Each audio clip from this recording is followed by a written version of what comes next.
Good morning everybody and it's my another mini blog. And আশা করি তোমরা সবাই খুবই ভালো আছো, আমি ভালো আছি। আর দেখো সকাল সকাল আমার মেয়ে আঙ্গুর নিয়ে খুবই ব্যস্ত হয়ে গেছে খাবার লেগে। আর প্রথম কথা আমি বাংলাতে ভিডিও কেনে বানাইলাম, বিকজ আমার ভিউয়ার্সরা কইছে যে তুমি বাংলাতেই বানাও, বিকজ আমরা সবাই বাঙালি আর আমরা কাছাড় ডিস্ট্রিক্টে থাকি, বেঙ্গলি এলাকাতে থাকি, তো সবাই তোমার ভিডিওটা দেখতে খুবই আরাম পাইবো। তো আর দেখো সকাল সকাল আমার বউ শিবের পূজা দিলাইতেছে, টান করি। আর এদিকে দেখো আমার মেয়ের অ্যানিমেল কার্ডস আর ইয়োর কার্ডস আই গেছে, তো ওইটা আমি আমার মেয়ের হাতে দিয়া দিছি। তারপরে আমি দোকানে আই গেছি, দোকানে হিসাব কিতাব করাতে লাগে গেছি, বিকজ আজকে 1 তারিখ। আর সত্যি কথা জানি যারা যারা দোকানদারি করে তারাই জিনিসটা বুঝবো, কাস্টমার এমন জিনিস দ্যাট ফট করে টাকা দিতে চায় না, তারা ফোন করিয়া ডাকাইয়া মানে কিছু কইতে লাগে, তারপরে একটু গায়ে লাগায় কথা কইতে লাগে, তারপরে তারা টাকা দেয়। আমি জিনিসটা চাই না। তো কাইন্ডলি যারা যারা আমার দোকানে বাকি করছো তোমরা প্লিজ আমার টাকাটা ক্লিয়ার করে লিও, আমার বাধ্য করিও না। আমি কিছু কইতাম আর আমার লগে তোমরা সম্পর্কটা নষ্ট হইতো।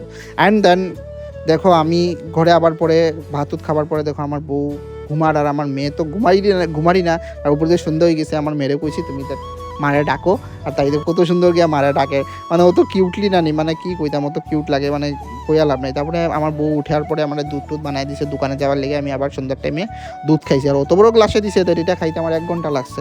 তা খাওয়া দাওয়া করলাম, খাওয়া দাওয়া করার পরে আর বহুত গরম আছে, এটা মানে কইয়া লাভ নাই। দুধ খাইছি, দুধ খাইয়া তারপরে আমি আস্তে আস্তে আমার দোকানের দিকে রওনা দিছি। আর দোকান যেতে যেতে তারপরে আমার মেয়ের লেগে আমি সেরেলেক্স কিনে লইছি, বিকজ তাই সেরেলেক্স শেষই বেছিল। আর দোকানে বয়ে বয়ে কাস্টমার আসেন না, বয়ে বয়ে কী করতাম, বয়ে বয়ে চিন্তা করতাম দ্যাট ইন ফিউচার আমার কেমনে চলবো, কেমনে কিতা করবো, কিতা না এইসব জিনিস ভাবতে আসলাম। কিছু তো ডিসিশনস নিতে লাগবো, বিকজ সংসার তো চালাইতে লাগবো। তো বন্ধুরা বহুত টেনশনে আছে, এটার লেগে ভিডিও সবসময় বানাইতে পারি না, টেনশন করি দেখে ভিডিও আরও বানাইতে পারি না। আর তারপরে আমি একটা ছাত্র বাড়িতে গেছিলাম গিয়ে আমার বন্ধুর বাড়িতে, ওইদিকে খাওয়া দাওয়া করলাম। তো আজকে ভিডিও পর্যন্ত, নেক্সট ভিডিওতে আবার দেখা।